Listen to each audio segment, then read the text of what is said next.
성경 말씀 요한복음 17장 1절부터 5절까지 말씀 가지고 예수 그리스도의 영광을 위한 기도라는 제목으로 말씀 증거하도록 하겠습니다. 요한복음 49번째 시간입니다.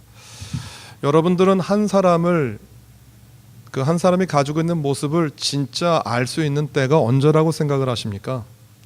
그 사람이 가지고 있는 성품이나 그 사람이 가지고 있는 성향을 가장 잘 알 수 있는 때, 저는 두 가지가 있다고 생각을 합니다. 하나는 그 사람이 어려울 때, 곤란한 지경에 빠져 있고 힘든 상황 가운데 놓여져 있으면 그 사람이 믿고 신뢰하는 것이 무엇인지 보입니다.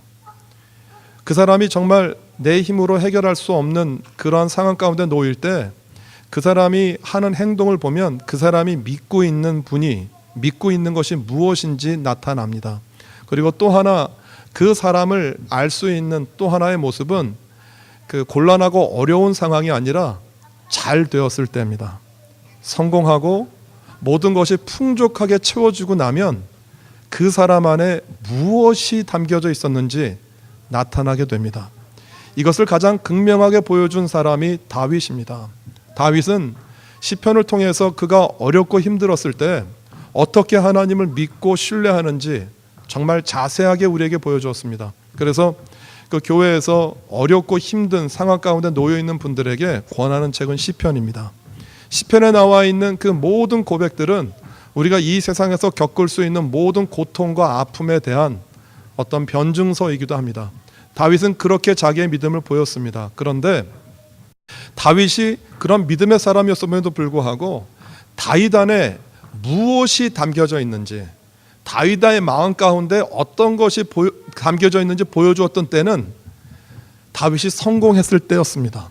이제 왕권이 어느 정도 내가 생각하는 대로 올라왔고, 그리고 내 인생 가운데에서 이만하면 됐지라고 하는 축복의 때 다윗이 보여주었던 것은 그의 본성과 그의 욕정이었습니다.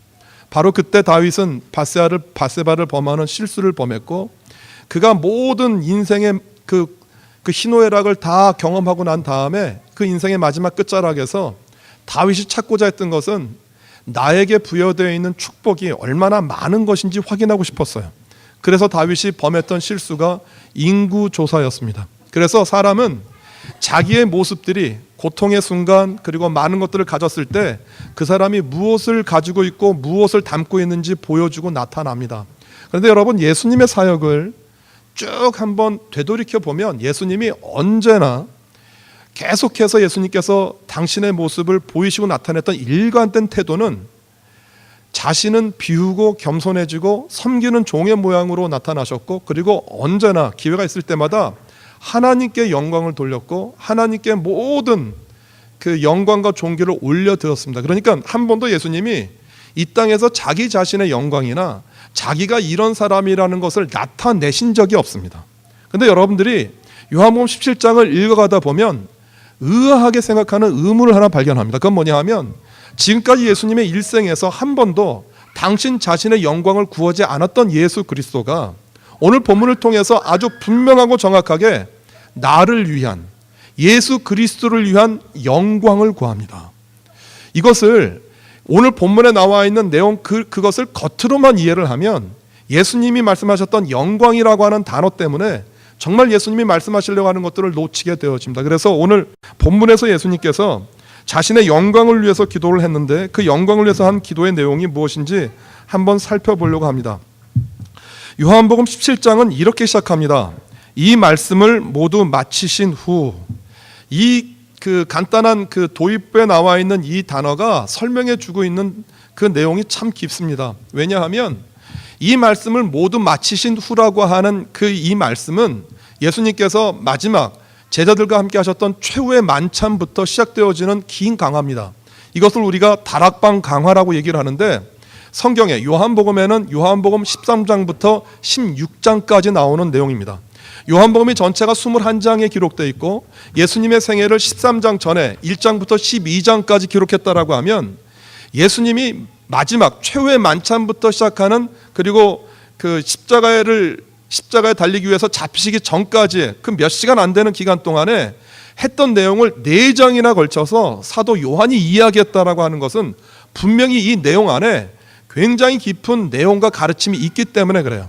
우리가 잘 아는 것처럼 13장에는 예수님께서 제자들의 발을 씻겨주시면서 서로 섬기라고 하는 교훈과 본을 보여주셨어요. 그리고 14장으로 넘어가면 예수님께서 나는 길이요 진리요 생명이니 나로 말미암지 않고는 아버지께로 갈 자가 아무도 없다라고 말씀을 하세요. 그러면서 보혜사가 이 다음에 올 것이다라는 내용을 말씀하시고 요한복음 15장에 가면 포도나무 비유를 말씀을 하시지만 사실은 포도나무 비유를 통해서 예수님이 너와 나는 하나야라고 하는 하나됨을 이야기를 하세요. 그리고 16장에 가면 그 보혜사 성령께서 이 땅에 오셔서 내가 너희들에게 했던 모든 말들을 대신해서 가르치고 대신해서 알릴 것이다라고 얘기를 한 거예요. 그러니까 예수님이 이 말씀을 마치시고라고 하는 그 시점은 어떤 시점이냐 하면 이제 공생의 3년 동안 예수님이 가르치실 수 있는 내용들을 이 세상 예수님이 만났던 모든 사람들에게 다 가르치셨던 거예요.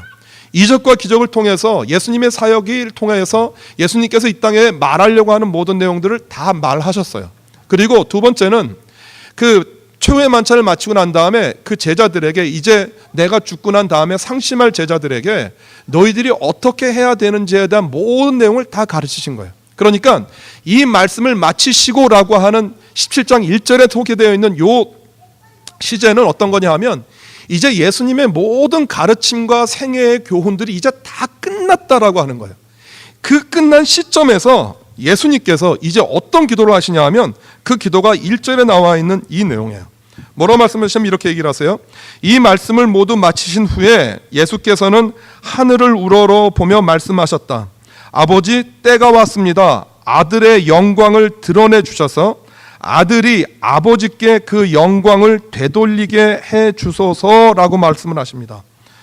일전에 말씀드렸던 것처럼 예수님께서 그 이전까지는 한 번도 이런 기도를 하신 적도 없고 한 번도 이런 내용을 제자들에게 말씀하신 적도 없어요. 그러면 예수님이 이제 내가 이 땅 가운데서 영광을 받게 해달라고 하는 그 의미는 뭘까요? 예수님 말씀하셨던 그 영광, 나에게 영광을 베풀어 주셔서 이 영광이 아버지께도 영광이 되게 해달라는 논리예요. 그런데 여러분 생각해 보시겠어요? 여러분, 영광은 두 사람이 받는 게 아니에요. 영광은 누구만 받을 수 있느냐 하면 한 사람이에요. 영광을 받을 수 있는 사람은 어떤 한 사람이 자기를 낮춰야 영광을 받을 수 있는 거예요. 예수님도 영광을 받고 하나님도 영광을 받을 수가 없어요. 예수님이 만약에 그런 논리였다라고 하면 예수님 공생의 3년의 사역 기간 동안에 예수님이 그렇게 낮은 모양으로 그렇게 낮은 자세로 우리들에게 나타나지 않으셨을지도 몰라요. 근데 여러분, 오늘 예수님께서 말씀하셨던 그 영광을 좀 더 자세히 이해할 수 있는 구절이 그 뒤에 나오는 5절 말씀이에요. 이렇게 얘기를 하세요. 우리 다 같이 한번 읽어볼까요? 아버지, 이제는 세상이 시작되기 전에 내가 아버지와 함께 누리던 영광을 아버지 앞에서 다시 누릴 수 있게 내 영광을 드러내소서라고 말을 합니다.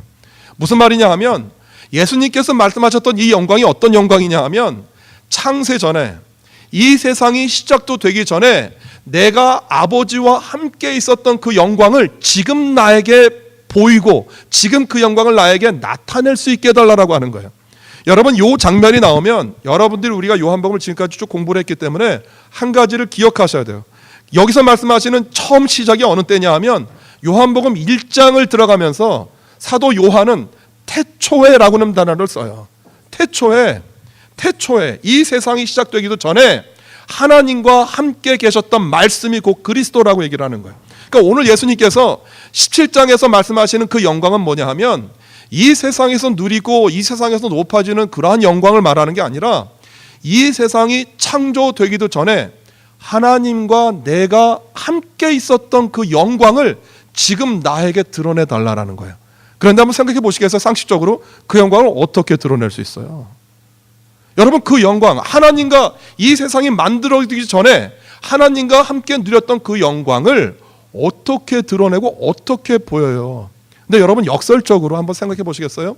예수님께서 오늘 이 영광이라고 하는 단어를 통해서 드러내고 나타내기 위해선 예수님이 한 가지 하셔야 되는 게 있어요. 그게 뭐냐 하면 태초부터 하나님과 함께 계셔서 말씀이셨던 예수님께서 이 땅에 이루고자 하셨던 것이 무엇이에요? 그것이 구원이거든요. 결국 하나님께서 영광을 받으신다라는 것은 뭐냐 하면 하나님의 생각과 하나님의 뜻과 하나님이 이 땅 가운데 이루고자 하는 것들이 이 세상에 나타나는 거예요. 그런데 역설적으로 그 하나님의 영광이 이 세상 가운데 드러나기 위해선 예수님이 무엇을 하셔야 되는 거예요? 예수님께서 영광이라고 분명히 단어를 말씀하셨어요. 창세 전에, 이 세상이 만들어지기 전에 하나님과 함께 있었던 영광을 얘기를 하셨어요. 그러나 그 영광이 하나님이 이 세상을 향한 하나님의 뜻이 온전히 이루어지기 위해선 예수님이 무엇을 하셔야 되냐 하면 하나님의 그 구원이 이 땅 가운데 이루어지는 마지막 그 작업을 수행하셔야 되는 거예요. 말씀은 영광이라는 단어로 표현되었지만 결국 이 영광은 무엇을 말하는 거예요? 예수 그리스도가 지게 된 십자가예요. 예수 그리스도가 앞으로 지게 될 십자가, 고난, 죽음이라는 거예요.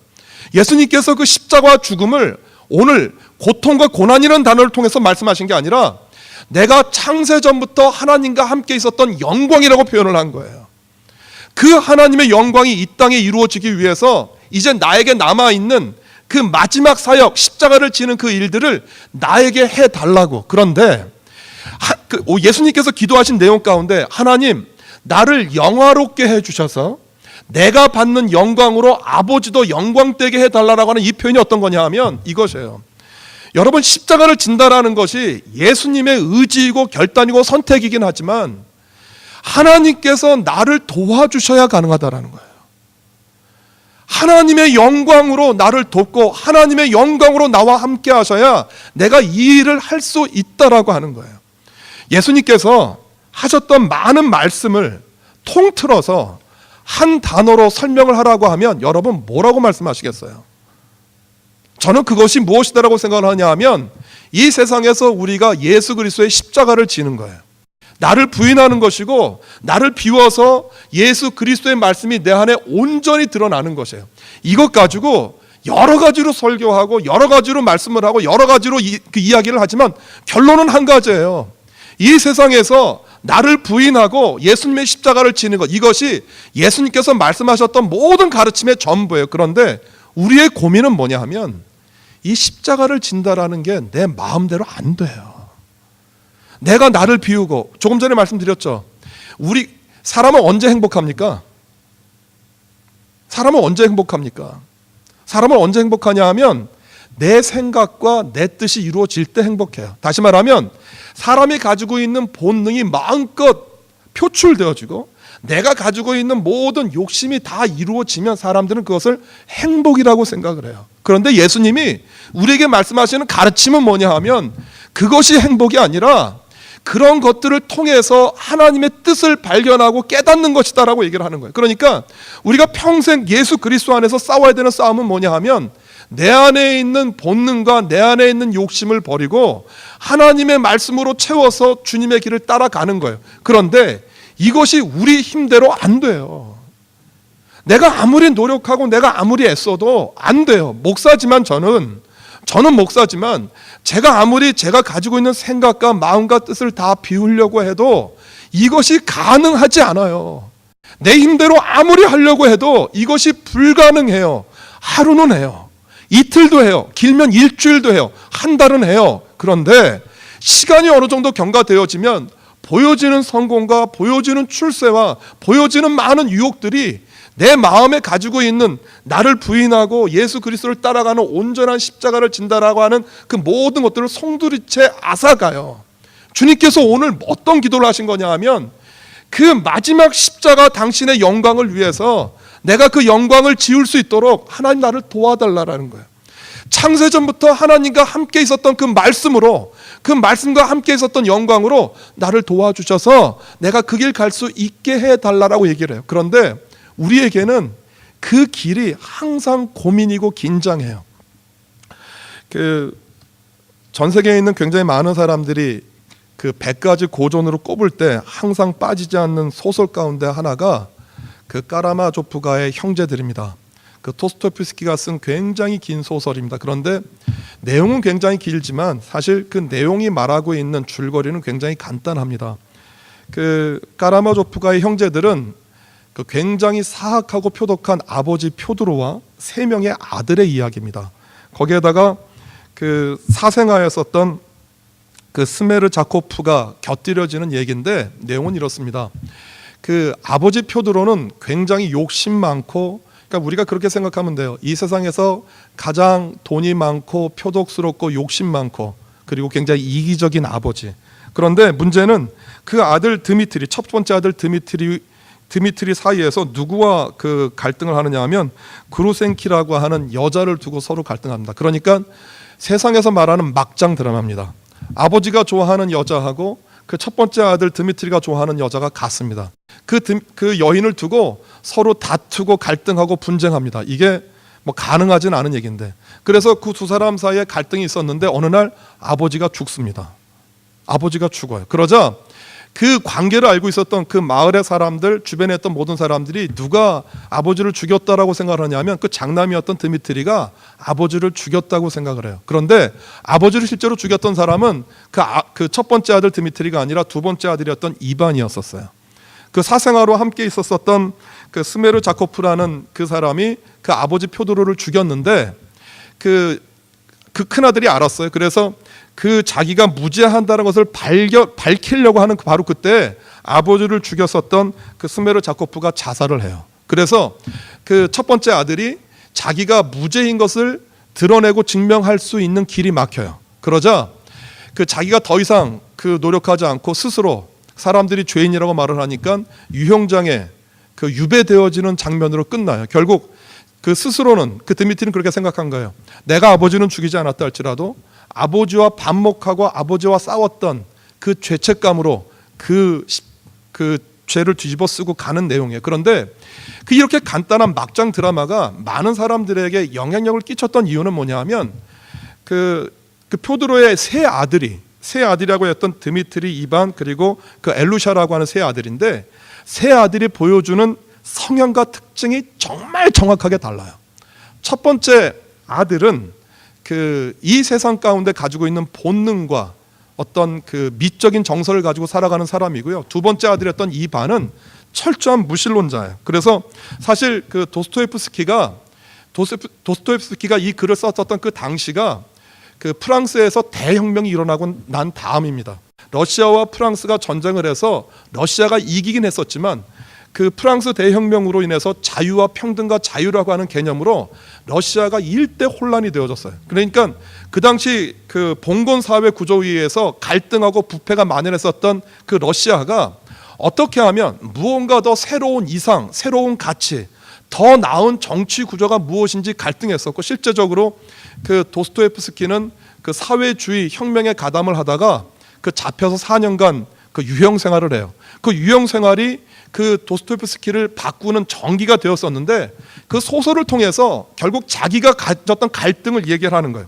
그 두 번째 아들이었던 이반이 그 얘기하는 내용 가운데 이런 내용이 있어요. 그 대신문관의 전설이라고 하는 그것을 통해서 그 동생이었던 엘류샤에게 얘기를 하는데 이렇게 얘기를 합니다. 대신문관은 무지한 인류를 영원히 사로잡을 수 있는 세 가지 힘, 즉 기적, 신비, 권위를 거부하고 지상의 빵 대신 인간에게 자유를 부여함으로써 그들을 영원히 불행하게 만들었다고 그리스도를 비난한다. 그에 따르면 인간에겐 선택의 자유, 양심의 자유만큼 짐스러운 것은 없다. 인간은 무력하기 때문에 자신을 이끌어줄 강력한 힘과 물질적인 풍요를 갈망하게 되는데 그리스도는 그러한 인간적인 요구를 충족시켜줄 수 없다는 것이다. 그러면서 그 이반이 이렇게 얘기를 합니다. 그가 부정한 것은 신이 아니라 신이 창조한 세상, 무의미하고 불합리한 고통으로 가득 찬 세상을 말합니다. 그래서 그 이반이 그렇게 말합니다. 어린아이에 대한 연민과 사랑 때문에 천국 입장권을 반환하겠다고까지 얘기를 해요. 결국 이 세상에서 예수 그리스도를 바라보면 예수 그리스도는 철저하게 무기력하고 철저하게 무책임한 사람이다라는 거예요. 뭐냐 하면 예수님께서 우리에게 말씀하셨던 자유와 평등은 사람이 받아들일 수 없고 사람이 이해할 수 없고 사람이 컨트롤할 수 없는 가치라고 하는 거예요. 사람이 우리에게서 빵과 물질과 소유를 예수 그리스도가 다 가져가 놓고 난 다음에 정작 인간이 행복하지도 못할 예수 그리스도의 가르침과 교훈을 주어서 우리들을 괴롭게 하고 힘들게 한다는 거예요. 도스토옙스키가 말하려고 하는 결론은 그 막내 아들 엘루샤를 통해서 나타나요. 그렇지만 그럼에도 불구하고 예수 그리스도가 우리에게 보여준 그 가르침과 교훈과 말씀들이 러시아의 혼돈의 상태를 이길 수 있는 힘이 되어지고, 이 땅 가운데서 우리가 살 때 무엇이 참인지 무엇이 거짓인지 혼동하는 가치 가운데에서 그래도 우리에게 소망을 줄 수 있는 것은 예수 그리스도가 보여준 겸손과 교훈이다라고 하는 거예요. 여러분, 우리가 십자가를 앞에 놓고 볼 때 항상 우리에게는 갈등이 생겨요. 저 십자가를 우리가 져야 되는 것은 알아요. 예수 그리스도를 따라가고 예수 그리스도를 온전히 섬기고 믿어야 되는 것은 아는데, 예수 그리스도를 따라가고 예수 그리스도를 섬기고 예수 그리스도의 말씀에 복종하려고 할 때 항상 내 마음 가운데서 나오는 내 욕동과 내 욕정과 내 소유에 대한 갈망을 제어할 수가 없는 거예요. 만약에 이것이 우리 안에서 제어가 되고 자기 부인이 되어서 온전히 십자가를 쫓는다라고 하면 그 사람은 행복하게 사는 그리스도인이에요. 그런데 만약에 이것을 날마다, 하루마다, 이틀마다, 3일마다, 날마다 갈등하게 되어지면 우리는 어떻게 생각하느냐 하면 나는 행복하다고 생각하지 않아요. 여러분들에게 말씀드립니다. 여러분들은 그리스도를 따라가는 것이 행복하십니까? 예수 그리스도를 따라가고 예수 그리스도의 십자가를 지는 이 삶이 여러분들에게 만족스러우시고 행복하다고 느끼십니까? 그러면 언제나 행복해야 돼요. 언제나 행복해야 되는데 우리는 끊임없이 갈등해요. 그러면서 주일날 예배를 참석하면서 내가 일주일 동안 살았던 행복에 대한 승전가를 보고 하는 게 아니라 내가 세상에서 패배하고 지치고 힘들었던 삶이 이 교회 나오는 예배를 통하여서 회복되어지기를 바라는 거예요. 우리가 행복하다라고 하면 어떤 거냐 하면 내가 오늘 예배 드리는 예배의 시간만 행복한 게 아니라 여러분들이 사는 일주일에 날마다 살아가는 그 삶이 행복하고 기뻐야 되는데 그것이 우리에게 기쁨이 되지 못해요. 결국 그 이반이 요구했었던 그 무신론자가 바라봤었던 예수를 향해서 외쳤던 외침이 어쩌면 오늘 우리들 마음 가운데도 있는지 몰라요. 무엇 때문이냐 하면 이 세상에서 보여주는 소유와 이 세상에서 보여주는 성공의 가치예요. 저도 그냥 이렇게 하루하루 살다가 요즘은 제가 한국 갔다 와가지고 뭐 어떤 게 들었느냐 하면 그 밴드라고 하는 동기들 그 소식이 있더라고요. 카톡이 아니라 밴드라는 것을 묶여지면 회원이 얘기를 하면 그 밴드에 묶여져 있는 사람들은 다 알아요. 그런데 재밌는 현상은 가끔가다 소식을 전하는 게 아니라 무슨 일이 있을 때마다 사진을 띄워요. 뭐 체코에 갔었을 때 뭐 이렇게 몇몇 가서 사진을 띄우고, 또 어떤 사람은 그 고척돔에 자기 교역자들을 다 데리고 야구 경기를 갔대. 근데 그거를 왜 띄우는지 모르겠어. 그걸 띄우면서 자기의 일상생활을 이렇게 그냥 보여주더라고요. 그러면서 이 아이들이 이렇게 사는구나 라고 느끼는데, 갑자기 내 마음이 무거울 때는 그게 하나도 위로가 안 돼. 그러면서 니들 좋겠다, 니들 참 좋겠다, 니들 잘났다. 그게 무슨 얘기냐 하면 내가 가지고 있는 평정의 마음이, 내가 가지고 있는 행복하다라고 하는 생각이 나보다 더 좋은 조건에서 살아가는 사람들을 볼 때마다 무너져요. 내가 행복하면 그 사람들이 무엇을 얘기를 하든, 예를 들어서 집을 사든 땅을 사든 뭐 이 세상에 있는 많은 물질을 다 얻든 그건 나와 상관이 없는데, 이상하게 그것이 내 마음을 치면 내가 가지고 있는 행복을 잃어버린단 말이에요. 내가 참으로 갖고 있는 소중한 것들을 잃어버려요. 내가 이곳에서 얼마나 아름답고 존귀한 것들을 누리며 사는데 그 행복을 다른 사람과 비교하고 다른 사람과 나누어지면서 내가 가진 파이가 다른 사람이 가진 파이보다 적다라고 느껴지면 그것이 나에게 고통이 되어지고 힘들어지는 삶이 된다는 거예요. 우리가 그리스도인이지만 그리스도인임에도 불구하고 이것이 계속 우리 가운데 벌어져요. 그러면 이 땅에 오신 예수님에게는 그러한 비교와 갈등이 없었을까요? 예수님에게는 그 갈등이 없었을까요? 저는 예수님이 완전한 인간으로 이 땅에 오셨기 때문에 그 갈등이 있었을 것이라고 생각을 해요. 그러면 예수님은 그 갈등을 어떻게 극복할 수 있었을까요? 오늘 2절 말씀을 우리 같이 한번 볼까요? 2절 말씀입니다. 2절 말씀 다 같이 한번 읽어볼까요? 2절 말씀 시작. 아버지께서는 아들에게 땅 위에 있는 모든 사람들을 다스릴 권한을 주셨습니다. 그래서 이 아들은 아버지께서 맡겨주신 모든 사람에게 영원한 생명을 줄 수 있게 되었습니다. 여러분, 요한복음 17장에 나와 있는 기도는 제가 전주에 말씀드렸죠. 정말 중요한 기도라고. 그런데 예수님께서 이 2절 말씀에서 무엇을 얘기하시냐 하면 아버지께서 나에게 권한을 주셨다라는 거예요. 그 권한이 뭐냐 하면 이 세상을 다스리고 이 세상을 정복하고 이 세상을 마음껏 통치할 수 있는 권한이에요. 그러니까 기억하세요. 예수님이 십자가에 달려 죽으실 때에도 예수님은 무기력하신 분이 아니었었어요. 예수님이 만약에 십자가상에서 자신을 향해서 침을 뱉고 자신을 향해서 돌을 던지고 자신을 향해서 조롱하고 욕하는 유대 백성들과 로마 백성들을 포함한 모든 사람들을 예수님이 십자가상에서 그들을 향해서 벌을 주고 그들을 향해서 이 세상에서 그 누구도 경험하지 못했던 재앙을 내릴 수가 있었던 거예요. 하나님이 예수 그리스도에게 주신 그 권한이에요. 그거 권한, 힘, 능력이라고요. 그런데 그 힘과 능력을 어떻게 사용했는지 아세요? 그 힘과 능력을 어떻게 사용했느냐 하면 그 뒷절에 나와 있는 바로 그 내용이에요. 아버지께서 맡겨주신 모든 사람들에게 영원한 생명을 줄 수 있게 되었다라는 거예요.